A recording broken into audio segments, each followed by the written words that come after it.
What is going on, everybody? This is Drew here. I want to welcome you all to a brand new episode of Phoenix Down. This is Phoenix Down episode 111.3. And we are continuing and finishing our playthrough of Yakuza 4. Today I have with me Matt. Hello.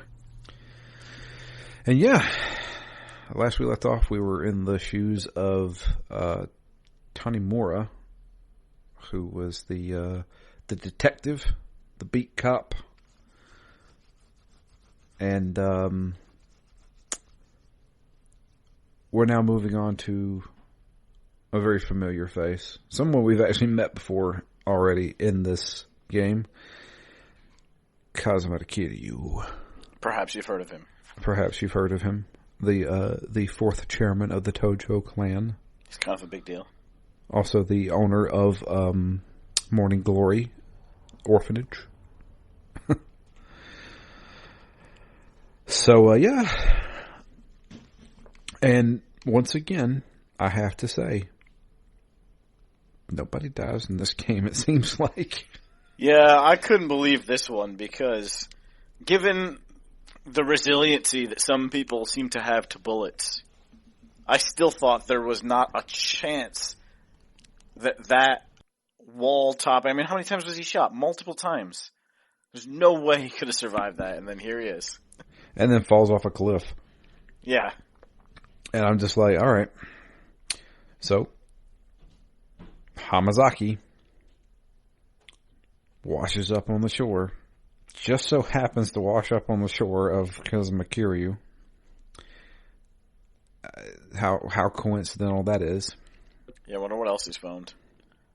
Everything from the prison seems to wash up on the shore. His shore. And, yeah, Kiryu brings him in. And, Haruka wants nothing to do with it. She remembers him. That's that guy that stabbed you last year. Yeah, she's pissed. Yeah.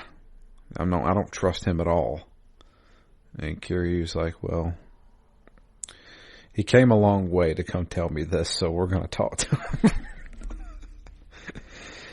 So, yeah, if we remember correctly, during the prison break, Hamazaki stole a ledger from the, I guess, the warden's office.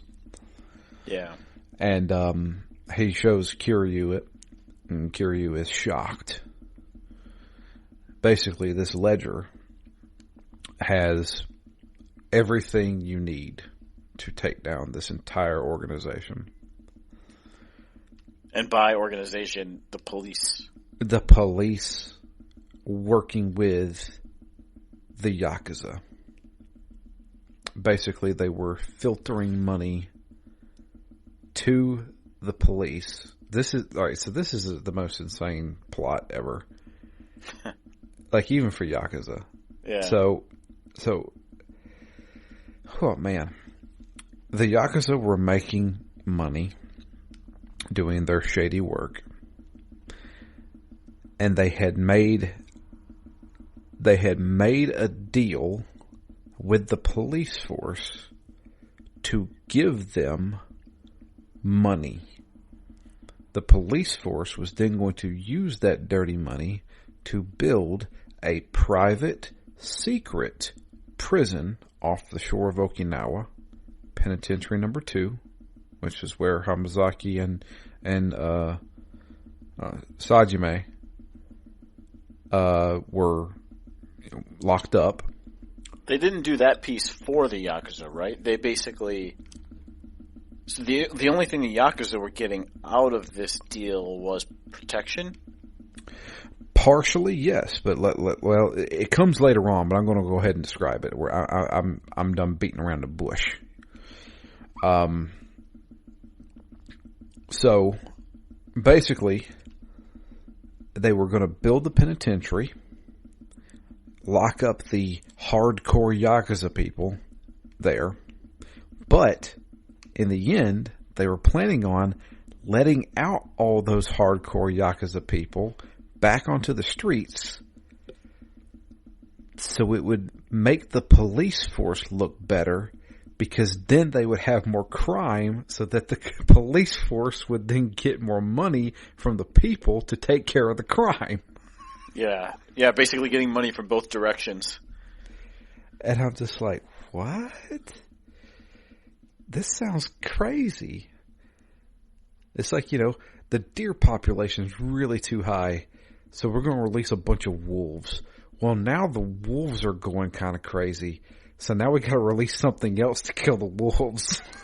Yeah. It's just crazy. But yeah, that's the grand scheme right there.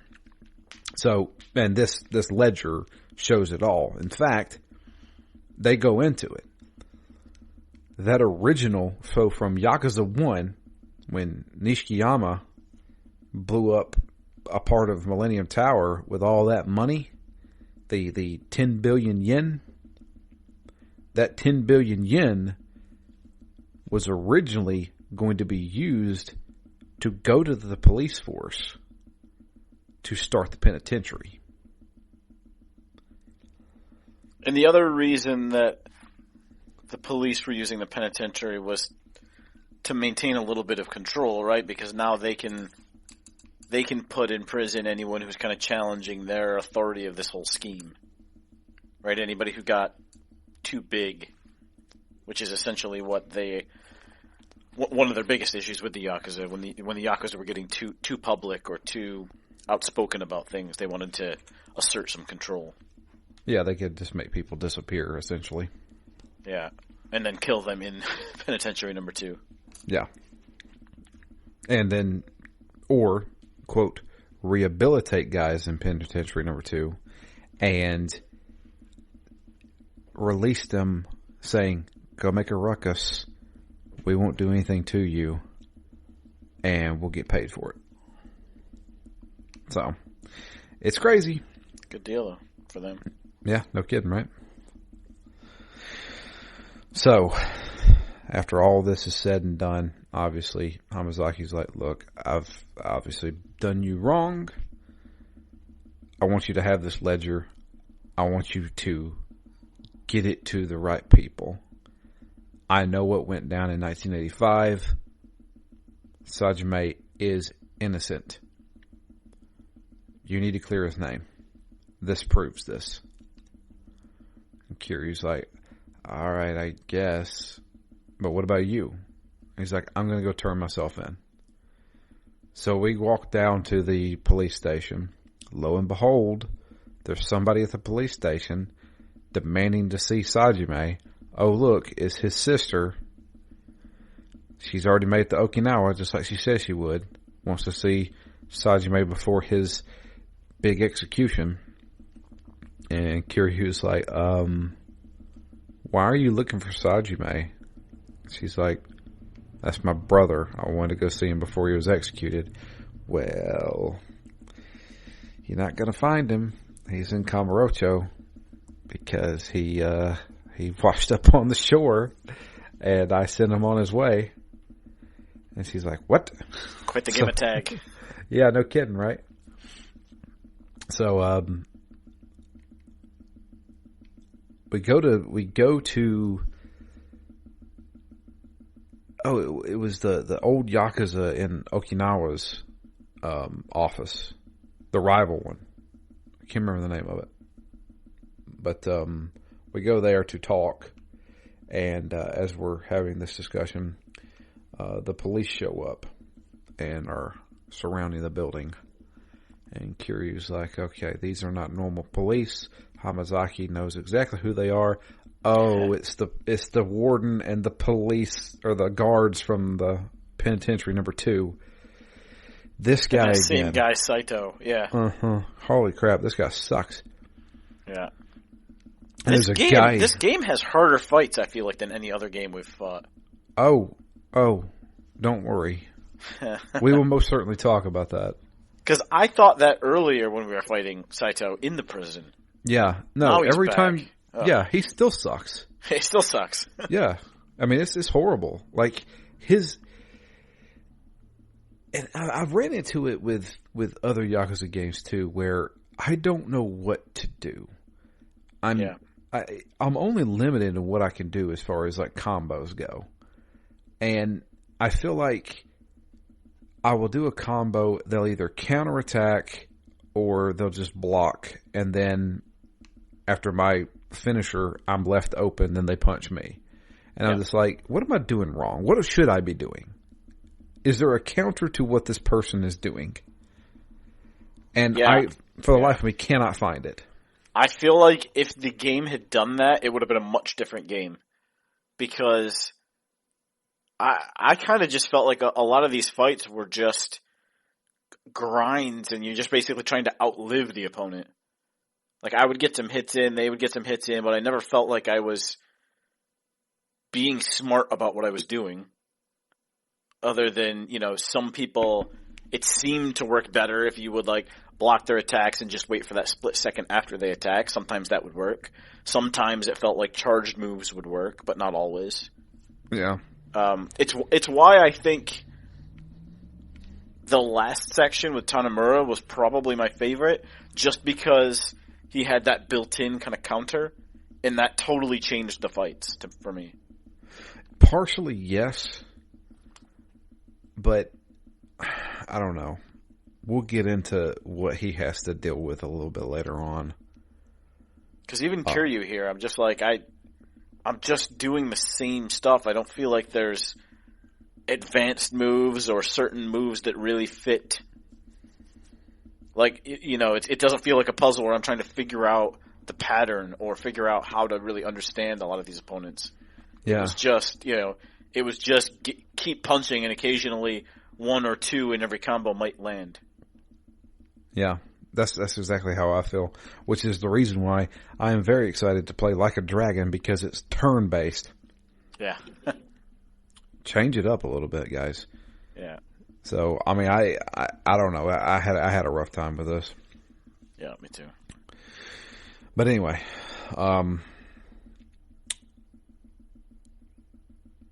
so yeah, I had to beat all the guards up, and Hamazaki's like, "You guys go on without me. I'll hold these guys off. You need to make it back to Kamurocho." And as they leave the building, he falls over and he has blood on his shirt from what looks like a bullet wound, which had maybe opened up again. I don't know. Yep, reopened during the fight. Yeah. So we don't know what happens to him. We do find out a little bit later on, though. So Kiryu now is going to be heading to Kamurocho to, try and find everybody. This chapter 2 is actually kind of short, too. Relatively short. Yeah. Just walking around the city. You don't even get into a fight, I don't think.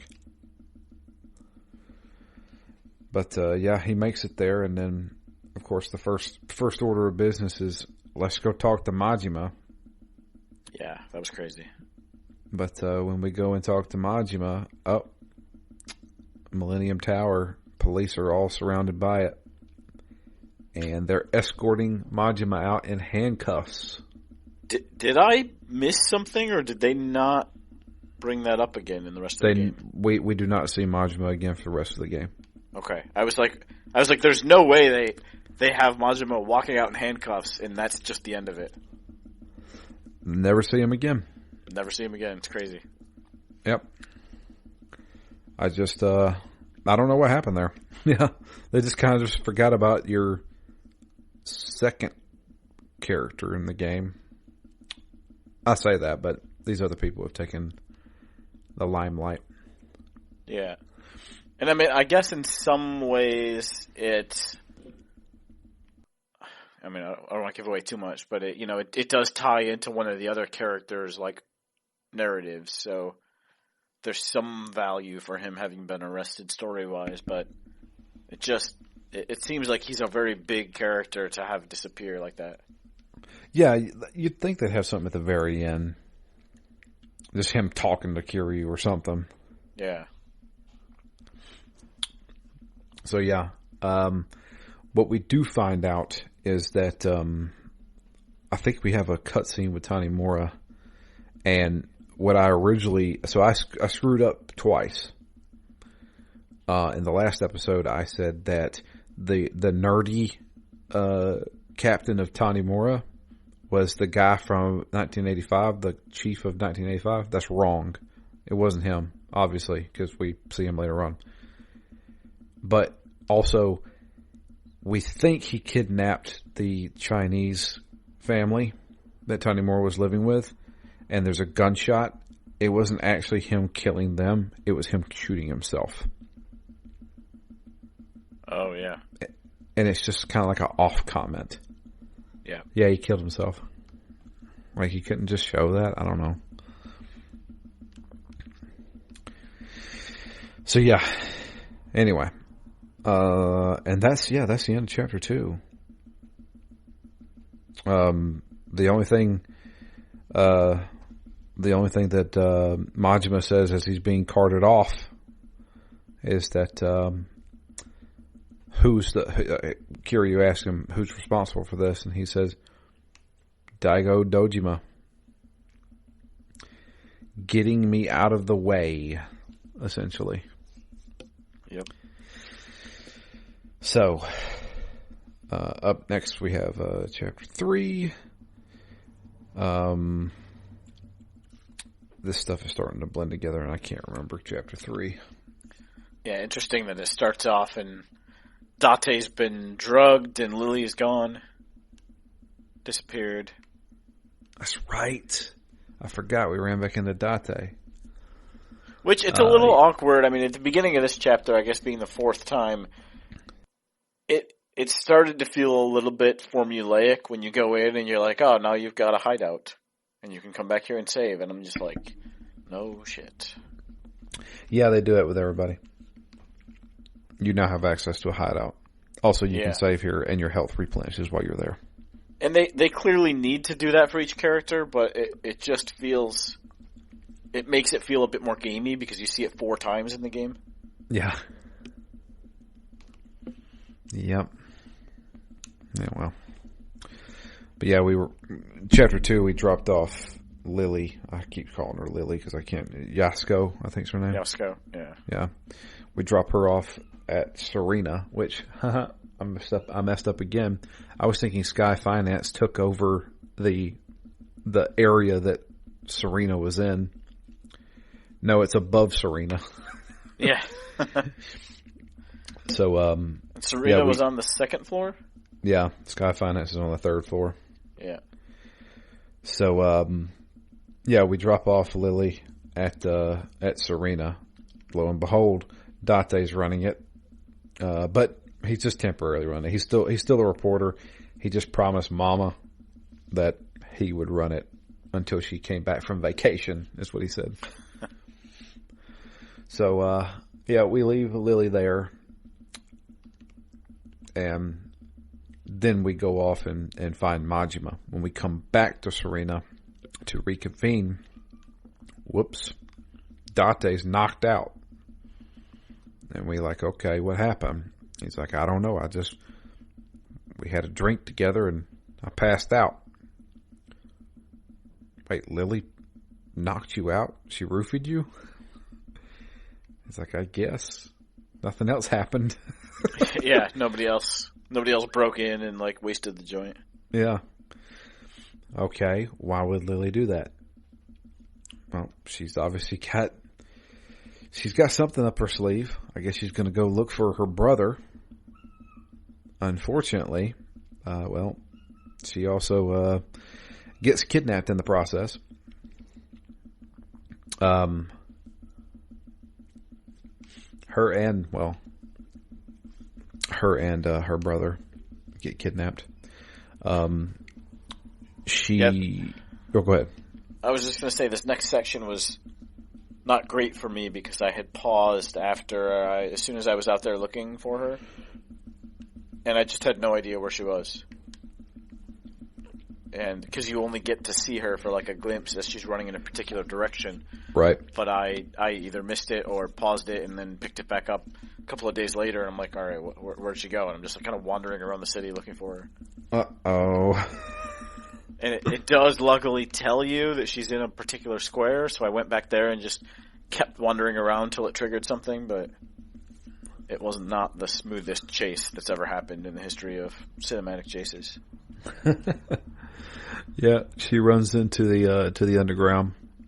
Made about as much sense as chasing someone on the boat and then they just stop and wait for you to continue chasing them.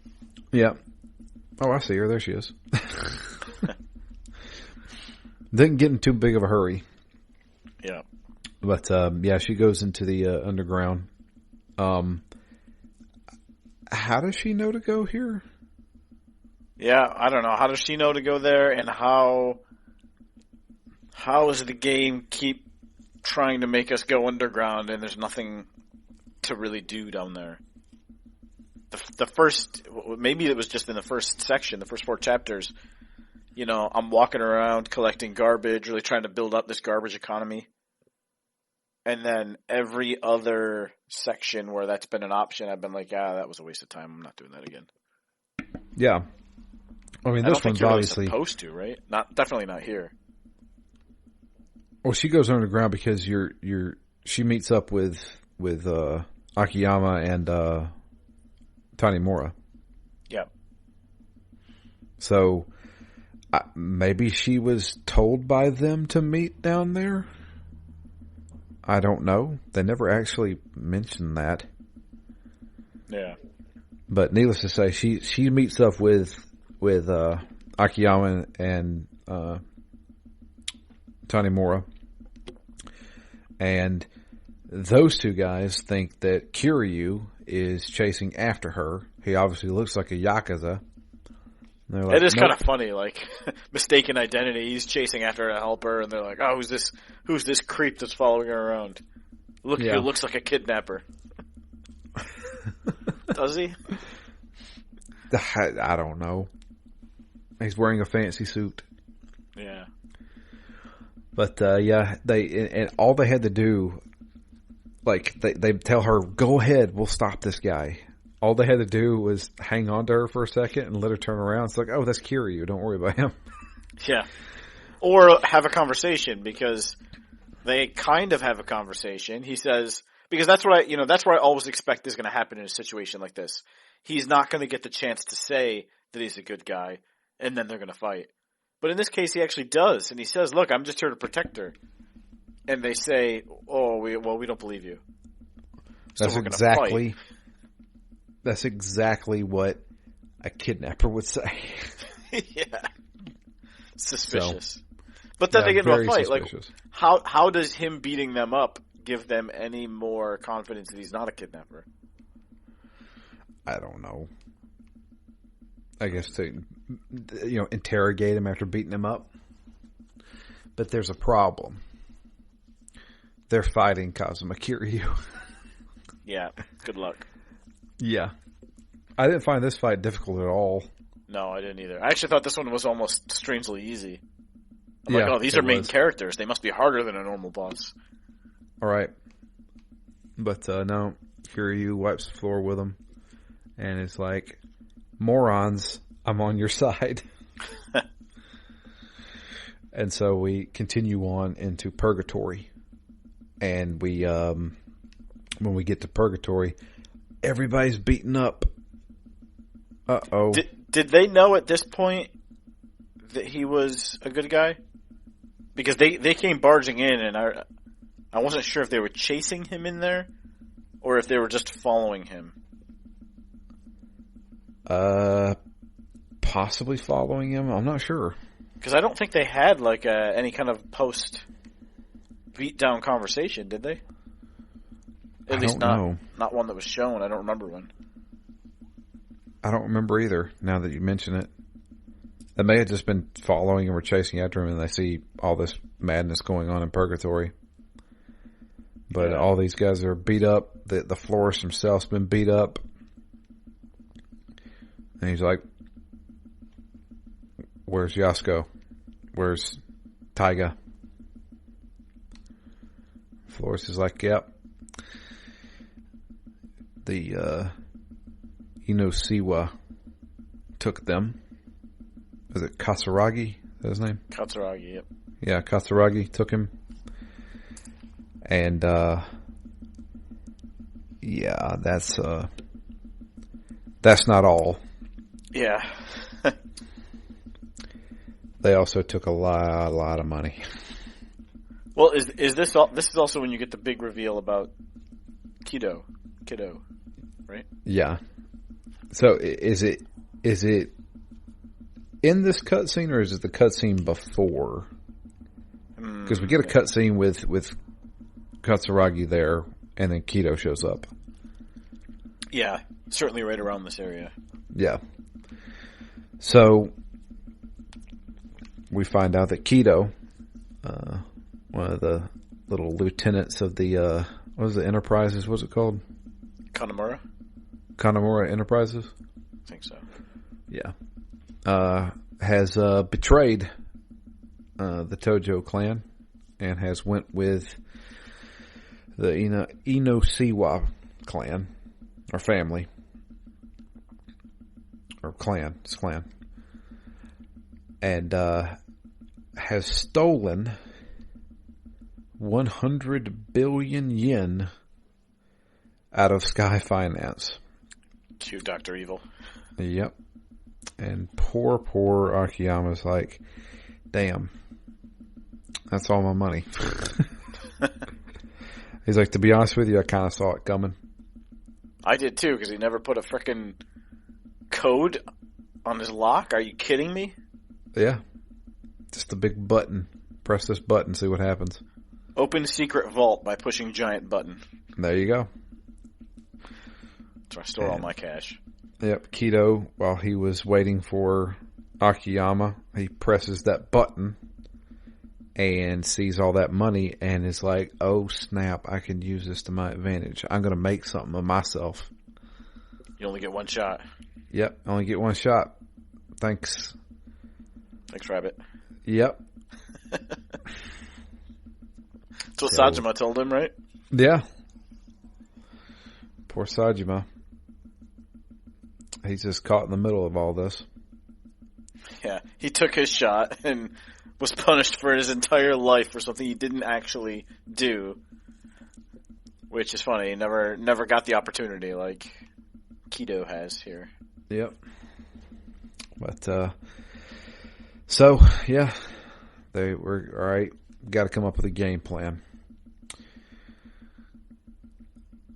We still got Katsuragi's number. Kiryu's like, let me call him. Because we got what he wants, and he's got what we want. So, why don't we do a trade? So, Kiryu calls him and is like, so, I want that money back. I also want your 2 hostages back. He's like, yeah, well, what could you possibly have that would make me give that to you? I have a wonderful ledger from the penitentiary number 2. Maybe you've heard of it. Yeah, maybe you've heard of it. You know, the secret penitentiary that doesn't exist. Also was funded by your blood money. Your name's all over this ledger. And it links you to the police. And he's like, oh God, I need that back. Okay, we'll set up a meeting. And that's because he wants leverage against Munakata. Yeah. So, alright. Meet me at the top of Kamurocho Hills. Everything happens on a rooftop. All of these games... It's very dramatic. Always end on a rooftop. So... I've seen Die Hard one too many times. Yeah. So we gear up, get ready. He's like, because I don't plan on having you alive by the time you make it to the top of this building. Yeah, I like this argument. Either all of my men will kill you and I'll just take the ledger, or you'll beat them up, and by the time you get to us, you'll be too tired to kill us. To kill me. Exactly. I like that logic. We want you just tired enough not to kill us. Yep. So, we run the gauntlet. Climb up this entire freaking building. Yep, lots of fights. Tons of fights. We run into different styles of enemies, like the one guy with the baton. Yeah. The one guy with the shotgun. Far and away the most annoying enemy, I feel like, in the back half of this game, and in this game more than any other, people lunge at you just to grab your arms and hold you down. Hold you from behind the back. Yep. And like every once in a while, like okay, that's a move that they have. But there were some fights here where I was like, I felt like I spent half the fight being held. Yeah. It's this old school Yakuza feel. We're going to get it again in Yakuza 5, but Yakuza 6 is based off of, or we played the Yakuza 2 remaster and how good that felt. Yeah. Yakuza 6 is going to feel that good because the remaster of 2 was built on the Yakuza 6 engine. Ah, okay. Which I believe is also the engine that Judgment's on. I can't wait to get to 6. Because, man, these games are rough. They kind of are. Yeah. I mean, they're very strange to me because some parts are just awful, but a lot of it is really, really good. I mean, the story and a lot of the characters here I really enjoyed, but man, some parts are just really awkward. Like some of these fights, and a lot of the fights in the last quarter of this game are a struggle. Yeah. Trust me. We're going to get to that. So, make it up at the top. And Kasaragi's there. He's got both siblings. You got Taiga, Sajime, and his sister. And he's like, okay, we're going to do a trade. Kaido's there as well. He's like, okay, Kaido, I want you to take Lily to Kiryu. You're going to take the ledger. And we're going to do a trade. We'll leave. There's the money. Big pile of suitcases full of money. And that'll be it. Well, we do the trade. He throws Lily into our arms. He gets the ledger, and he's like, okay, Kaido, kill them both. And Kaido pulls out his gun, aims it at Kiryu, and then swings it around and shoots Katsuragi.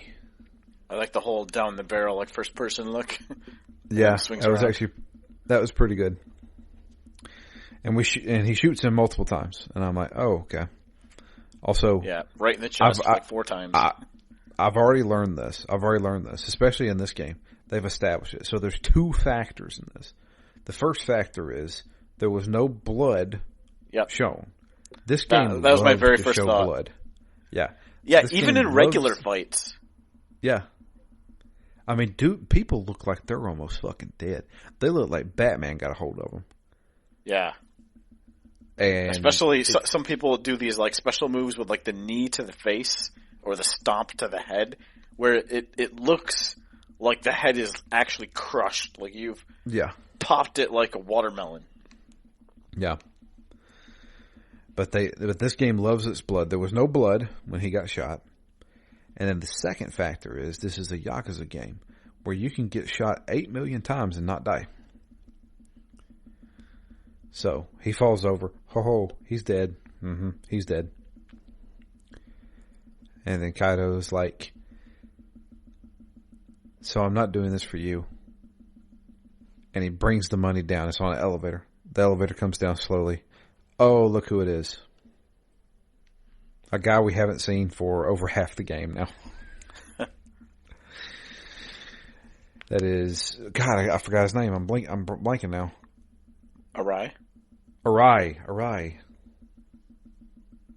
He's there. And he's like, yep. This money goes to Arai. Well, we think so. And then Arai's like, you did a good job. And he pulls out a gun and shoots Kato. There's so many betrayals in this game. Yeah.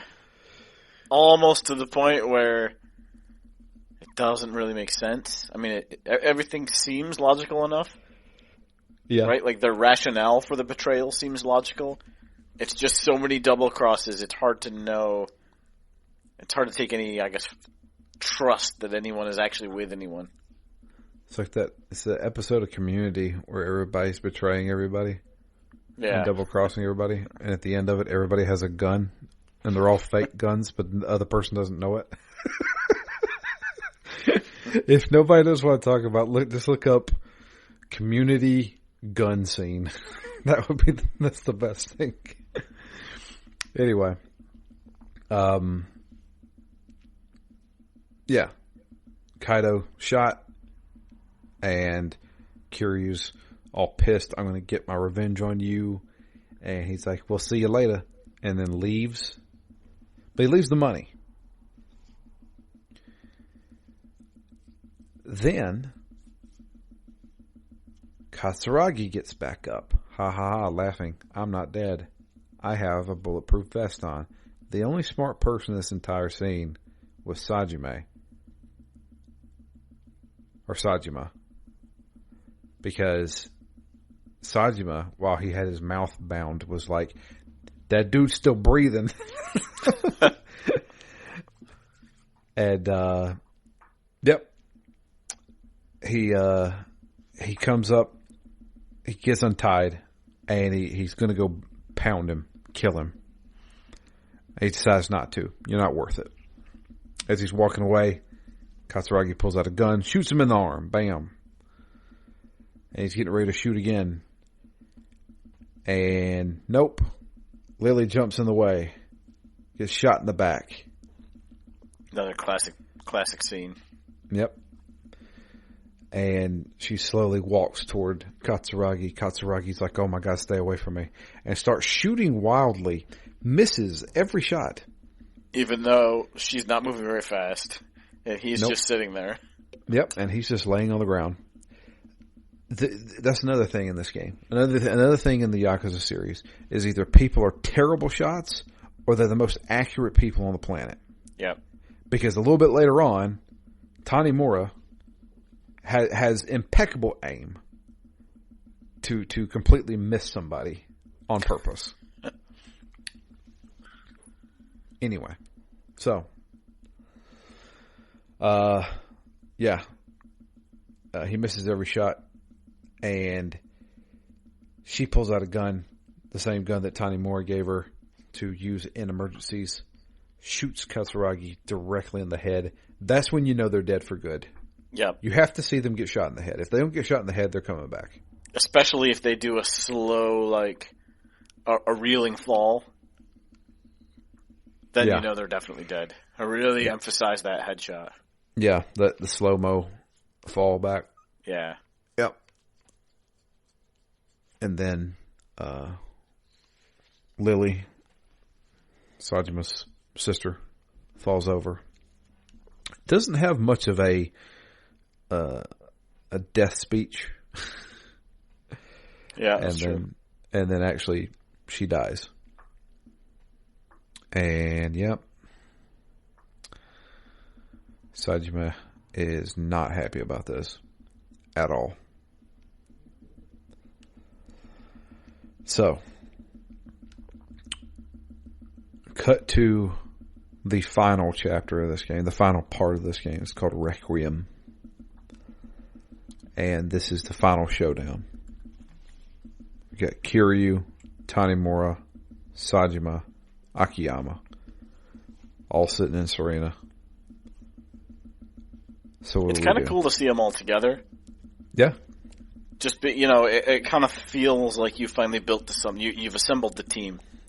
Right. And everything's kind of come together. So they have tried to connect this as best they can. All the events that took place in 2005 in Yakuza 1 are coming to fruition now in 2010 with Yakuza 4.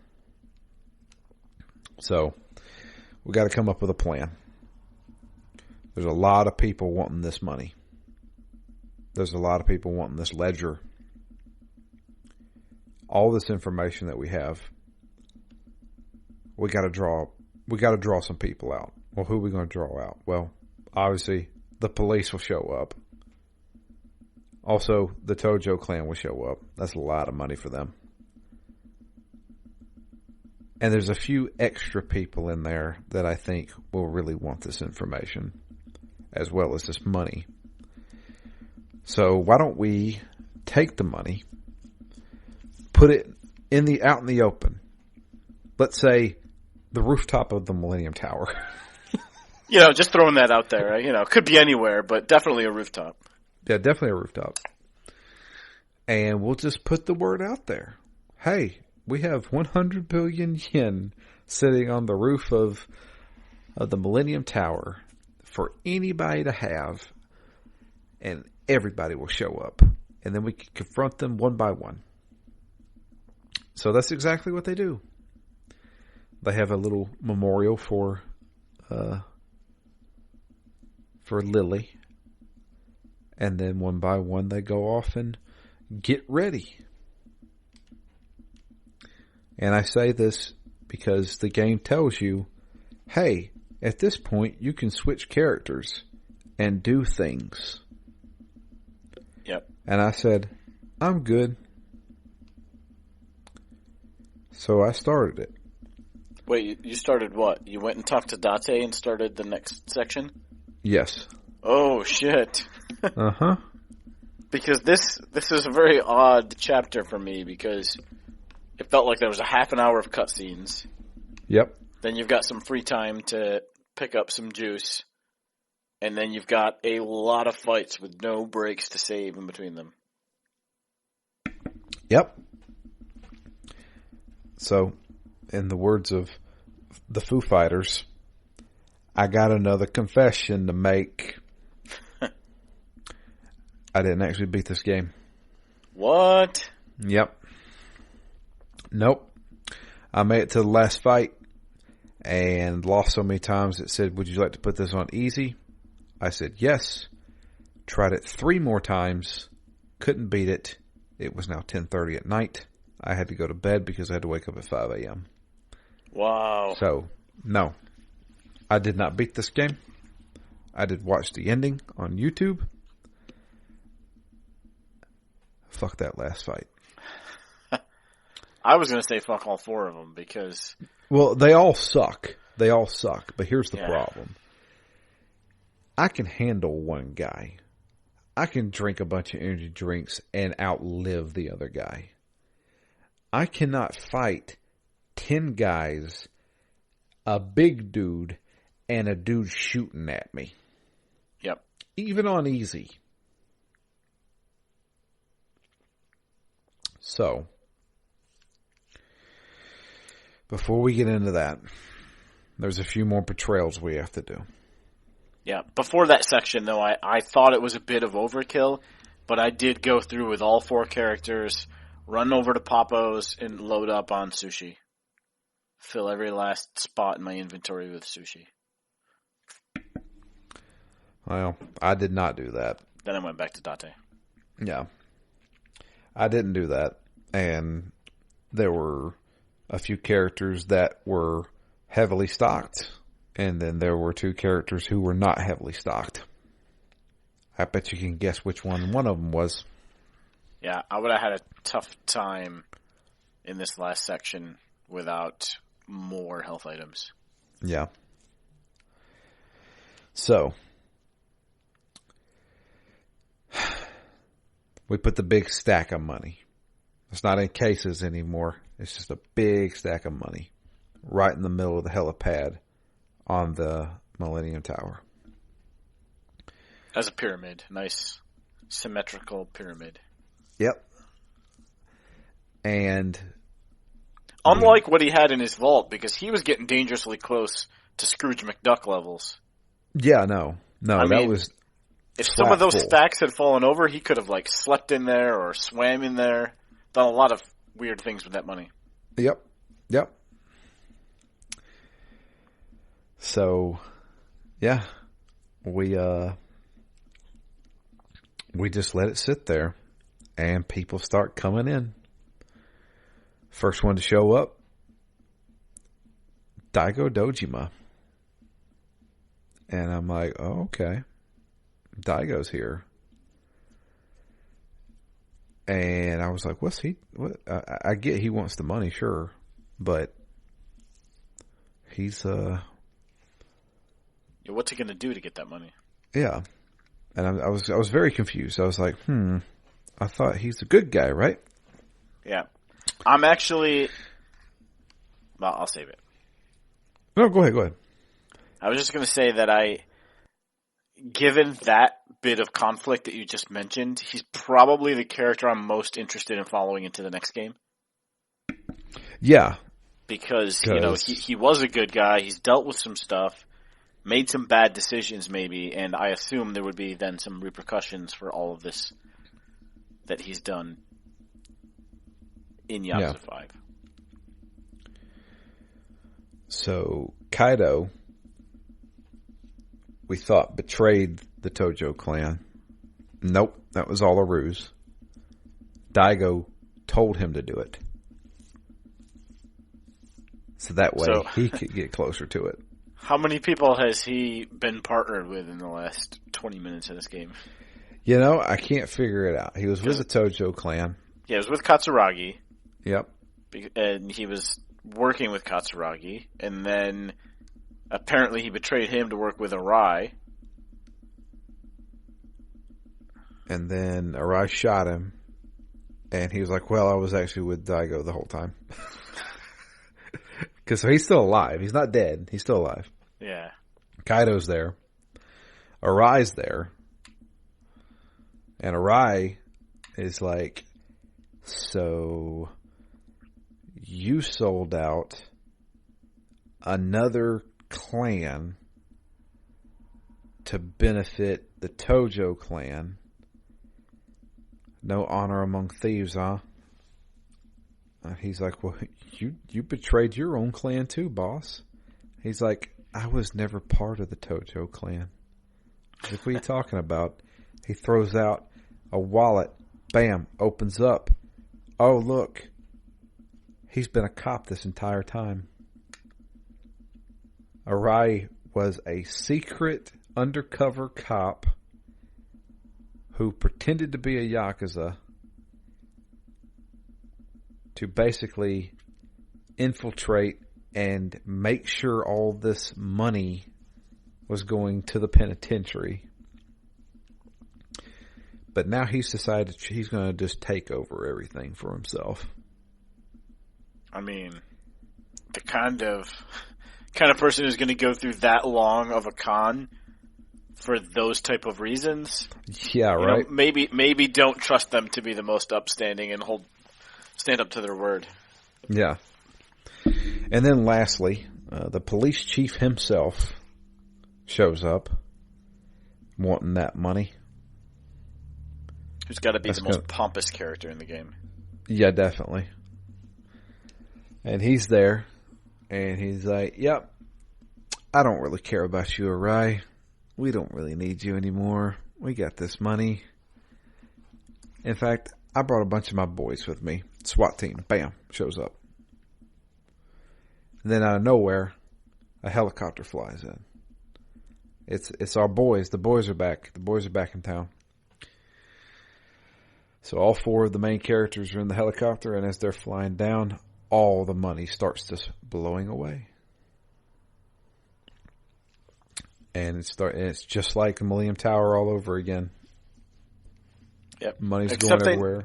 They never show that shot of the money falling. It's all up in the air, and it's swirling around them like snow, but they never kind of show anyone on the street picking it up, do they?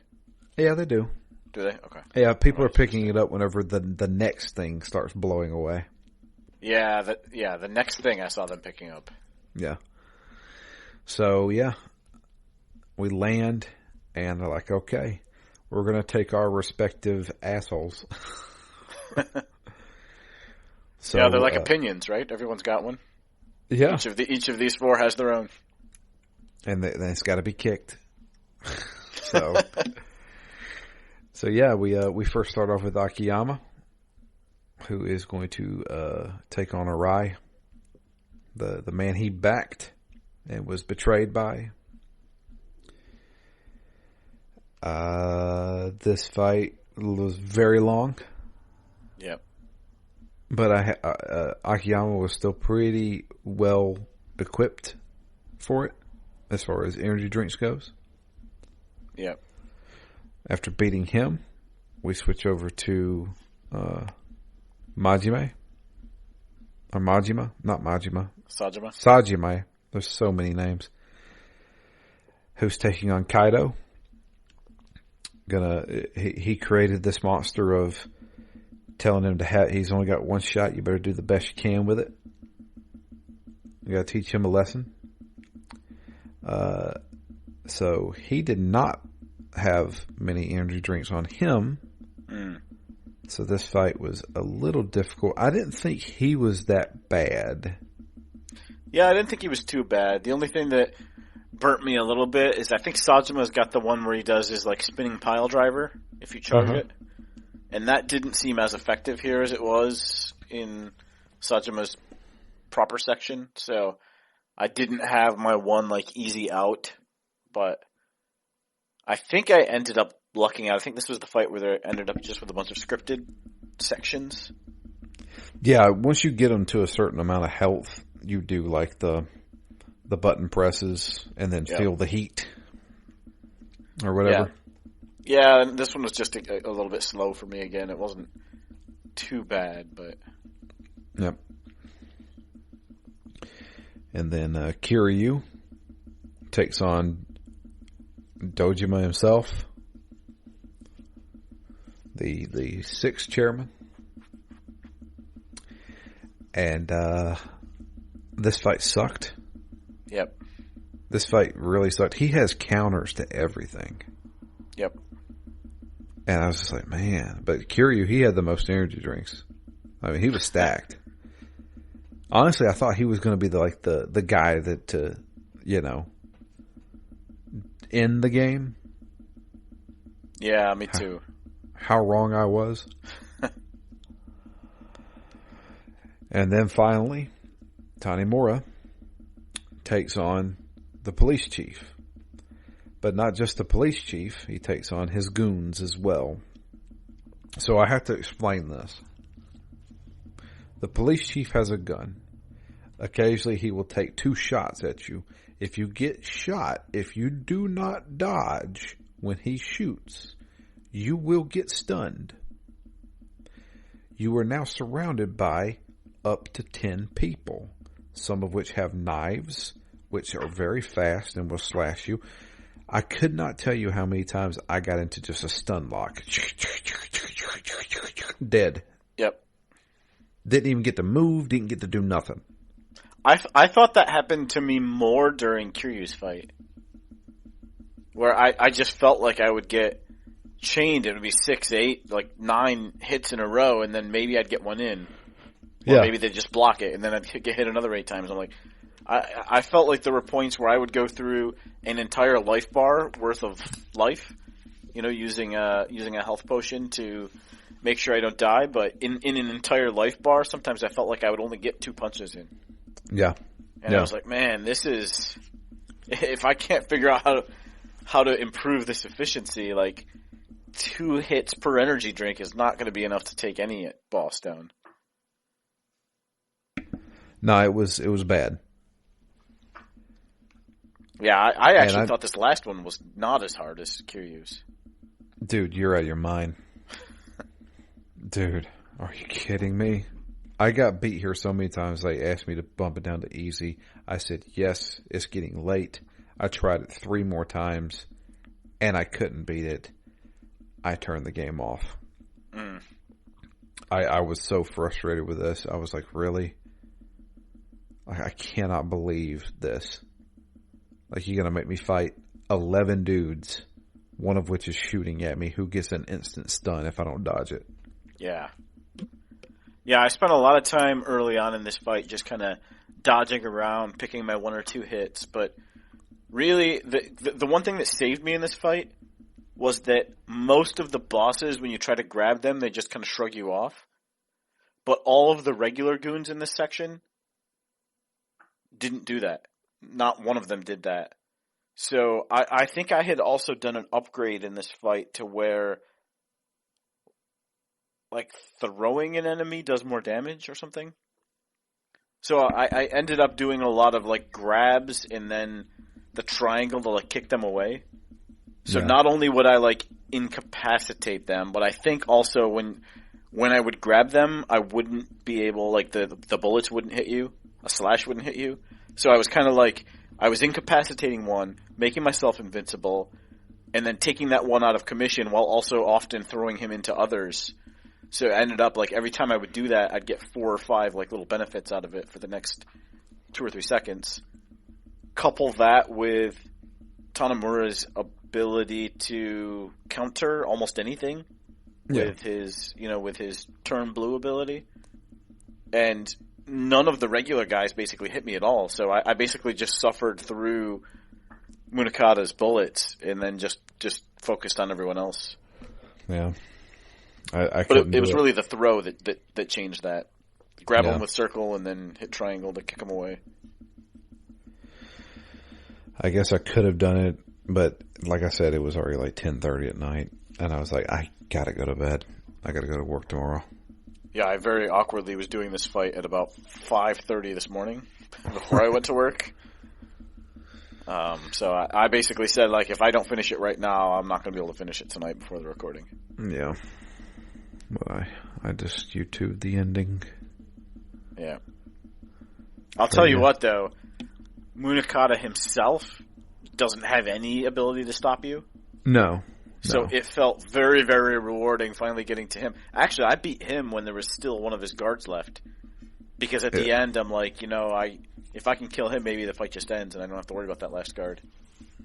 But sadly, no. Even with him taken out, I had to go back and finish off the last guard and then get the cutscene. Yeah. We beat him, beat everybody. And justice for the murder of his father. That's right. But he he does a really good job of missing every shot on purpose. And Arai shows up and he's like, you know what? I'm going to end this. And he decides, nope, I'm going to throw the gun away. Me and you're going to go to that penitentiary you built and we're going to rot there together. And of course, during this time, everybody's kind of happy, even after everybody got beat up. Kiryu tells Dojima, he's like, you got a lot to answer about.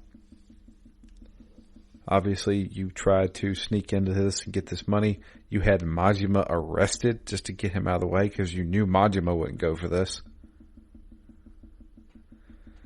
And I knew it when it happened.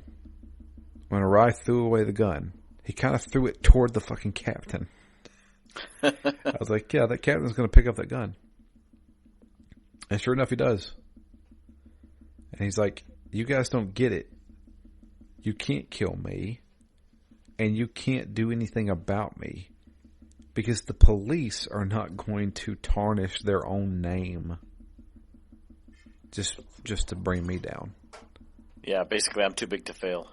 Exactly. And so he's like, well, we got one more thing up our sleeve. Another helicopter shows up with Date in it. And Date starts throwing out pages of a newspaper going everywhere. They fall to the ground and it shows basically in complete detail how the police chief is completely corrupted. And the police chief is obviously angered at this, pulls out his gun, attempts to shoot Akiyama, of all people. It hits Akiyama. Right in the chest. Right in the chest. No blood. Haha. And of course, Kiryu's really upset about this. Oh man, are you okay? Where'd he hit you? And he's like, I'm okay. And he reaches into his pocket and pulls out a big stack of money. The bullet hit the money and didn't penetrate it. And he's like, I swear I cannot get away from this freaking money. Yeah, I think the moral of the story here is money solves all problems. That's right. Even bullets. And one last ditch effort after realizing he's been defeated. The police chief reaches for another gun, and you hear a gunshot go off, and it fades to black.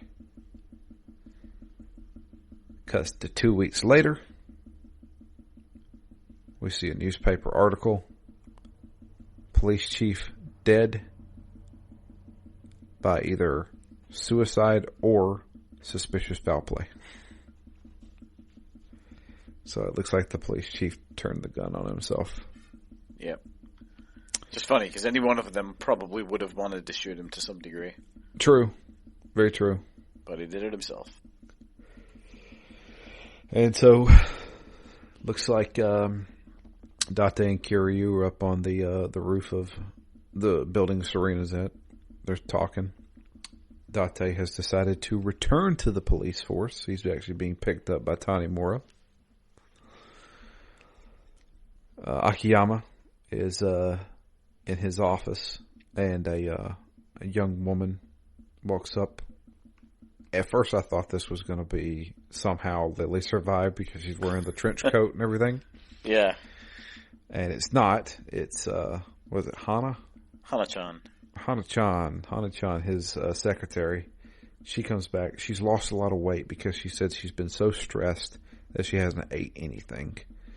And he's like, wow, I don't even recognize you. And they go in. It's actually a pretty fun moment. She's like, I want to come back and work for you. Is that okay? And he approaches her in a very meaningful way. And she's getting ready to lean in for a kiss. And he's like, yeah, sure. You want to come back and work for me? It was like even playing like dramatic music, and it just stops. Yeah. Then he runs away. He's like, I've got some yakisoba. Do you want some? Yeah, I got some food for you if you're hungry. Yeah, you look like you haven't eaten a thing. Yeah. So I thought that was a pretty fun moment. Yeah. Yeah, I kind of like Akiyama in the end. You know, he's fairly lighthearted, easy come, easy go.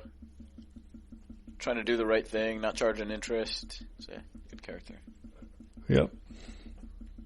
And then Kiryu says, I'm going to be returning back to Okinawa, but I have one more thing I have to do. And it ends. Cut the credits. What? That can't be the end. We saw only 3 of our main characters. Oh, don't worry. After that, we see Kiryu, as he always starts almost every game, in the graveyard, looking at all the graves of all the people that's been killed or he's killed or has been killed while he's in the vicinity. And he's there with Haruka. And he's like, I'll be back in a little while. I got to do this thing. And he walks through the graveyard, and he is actually at the Tojo clan headquarters. All the Yakuza are there. All the soldiers are there. And as Kiryu walks past them, they all bow to him. And I'm thinking, Kiryu has taken over the Tojo clan again. He is now the 4th and 7th. The 4th and 7th chairman. And as he's walking, a car pulls up, and a man gets out, and it is Sajima. Looking very spiffy. Very spiffy. He's got his kimono on, looking all spiffy. And Kiryu's like, you ready to do this? And he's like, you got it. I won't let you down. And they show a sign saying the inaugural initiation, I guess, of the Sajima family. So they are now creating a family run by Sajima for the Tojo clan. And Daigo is there, I guess, as still acting chairman. And it says Majima was there too. I must have looked away and missed him, but yeah, Majima was standing there. Yeah, at least he did get out, I guess. Yeah, he got out. So we did see. He was there with Daigo? Yeah, he was standing there with Daigo. Oh, interesting. That seems like there's some beef that was not necessarily resolved, at least on screen. Yeah, no kidding, right? And the camera pans up to the sky, and Finn. That's the end. So, got some emails. Oh, good. Two, in fact. Let's see if I can pull them up here.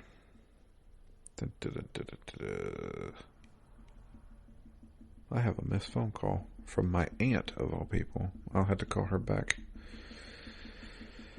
First email comes in from Dustin. It's called Yakuza Quattro. Hey guys, it's been a while. Part 2 of this game was fine. I didn't really buy the whole Stone Cold Killer now has regrets arc Taiga had. I did find it awfully convenient that both of them washed up in front of Kiryu's orphanage, like you guys said. Yeah. Part 3 of Tanimura was my least favorite part. I didn't like his fighting style one bit and was bored the entire part with him. Well, I was the opposite. I found it utterly stupid when they were explaining how Taiga shot everyone with rubber bullets. Did he not check the guns before he used them? Yeah, or not notice that there was no blood? Yeah. I would think he would notice those bullets were different. Yeah. Part 4 I don't remember too much of. They just kept piling plot twist on top of plot twist in this game. And honestly, I was over it. It feels like they were trying to outdo themselves with each new entry. In this case, I think less would have been more. Yeah. Now the part that made me absolutely pissed off. It was part 5. And an obvious boss battle was coming up, so I went out of my way to stock up on a bunch of healing items for Kiryu.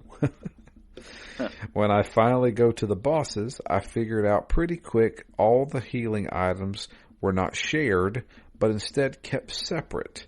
I had enough for Akiyama and Taiga, and way too much for Kiryu. When I got to Tanimura, the shittiest dude in the game, I had one freaking health potion. Instead of one guy, you have to fight a whole army of police, and maybe one guy will drop a health potion. I dropped the difficulty down to easy, and I would get down to the final 2 or 3 guys and just could not pull it off. I was pissed.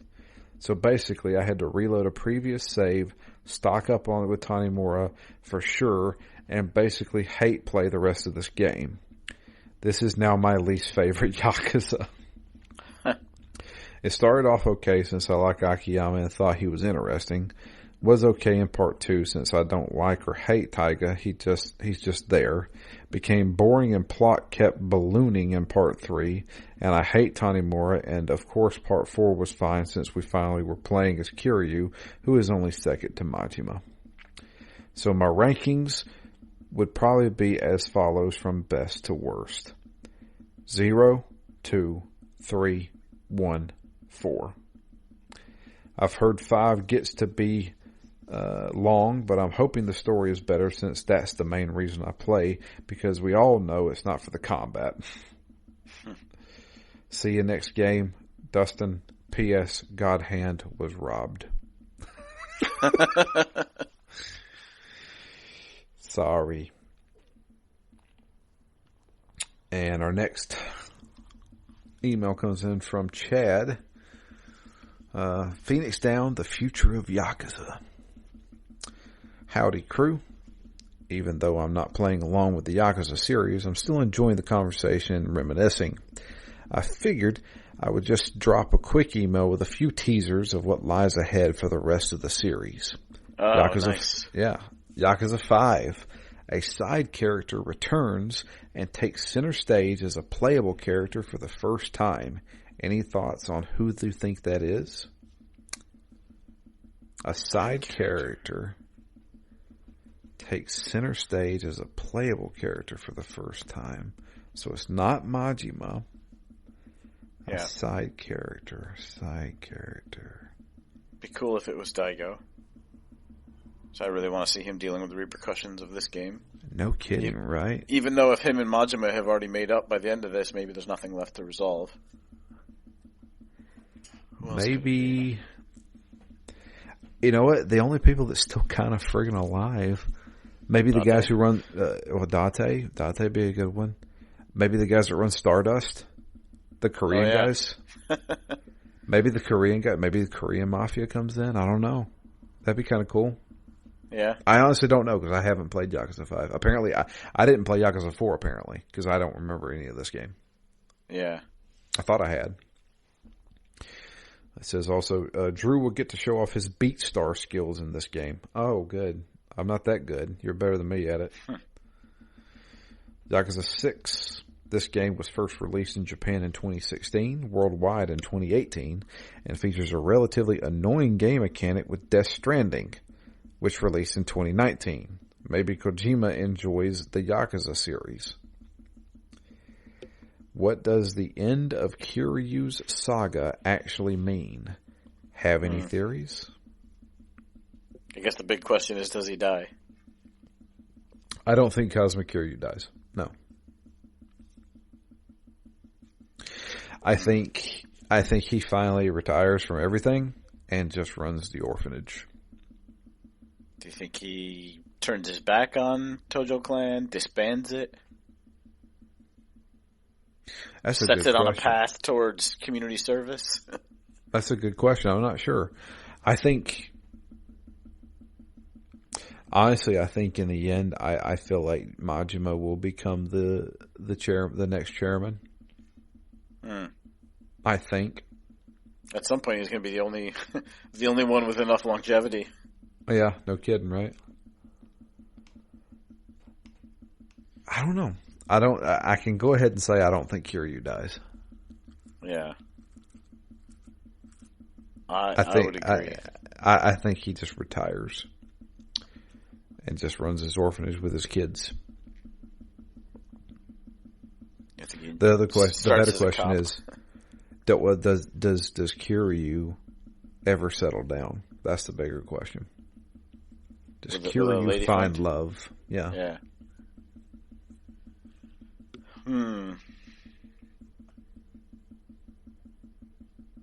Got kind of close to the police lady.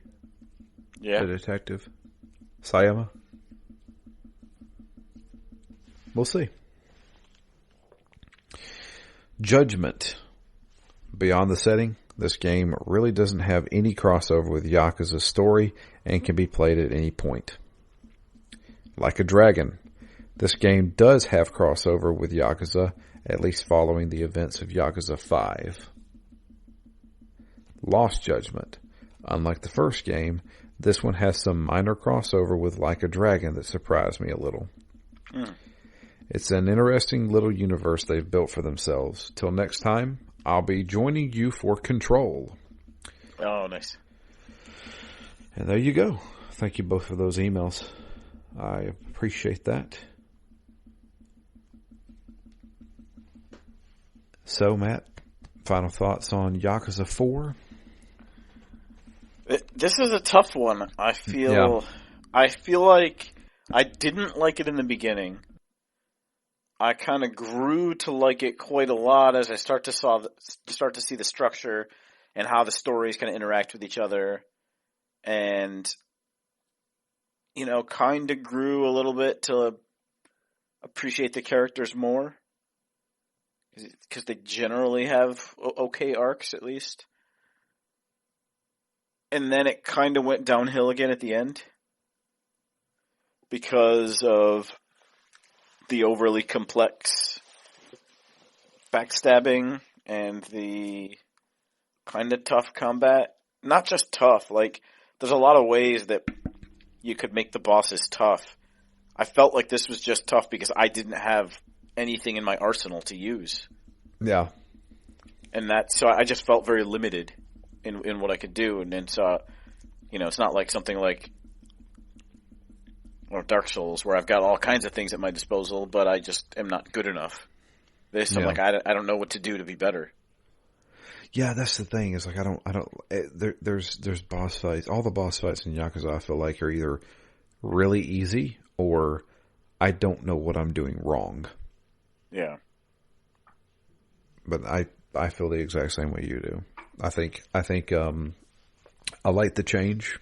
I like the change of combining a bunch of stories together. Yeah. And I like how they did it where it wasn't just 4 separate stories that come together in the end.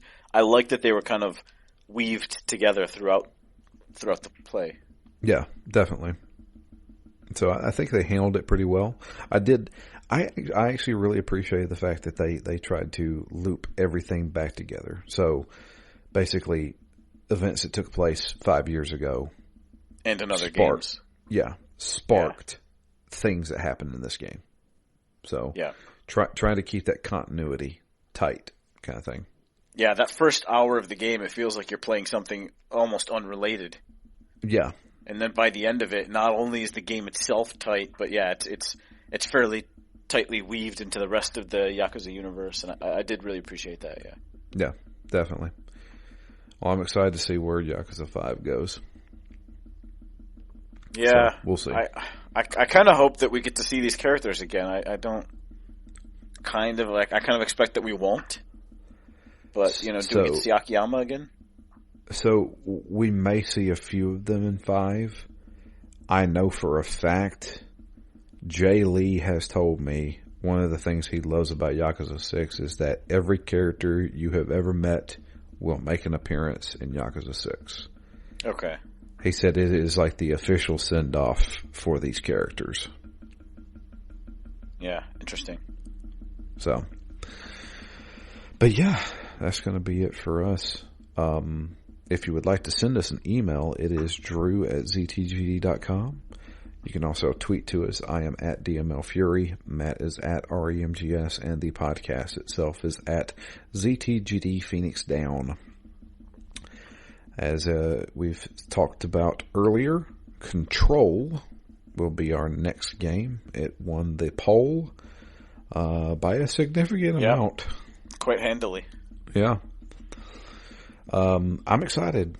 I played probably 3 hours of Control, I think. I liked what I played of it, but it just, review games, Phoenix Down games kind of took precedence over it, and I just kind of stopped. Yeah. It's leaving Game Pass, so anybody out there, I think it's leaving Game Pass this month, now that I'm thinking about it. But I think it's been free on the Epic Game Store. It was. The Ultimate Edition was free on Epic Game Store at one point, and I believe it's either Green Man Gaming or there was another. I saw it. Wario tweeted about it. It's like $8. The Ultimate Edition is like $8 right now. Like if you're listening to this, you can go find it for like $8 on PC. So obviously you got to have a PC that can play it. But I'll be playing the Xbox Series X version of the game. I think it was also free on PSN a few months back. Possibly. So we're going to be jumping into Control. I'm excited for that one. Yeah, me too. But that's going to be it for us. I appreciate everybody listening. Thank you so much. We hope you guys have a great week. Until next time, I am Drew. And I'm Matt. And we are out of here. We will catch you guys next week with the beginning of Control.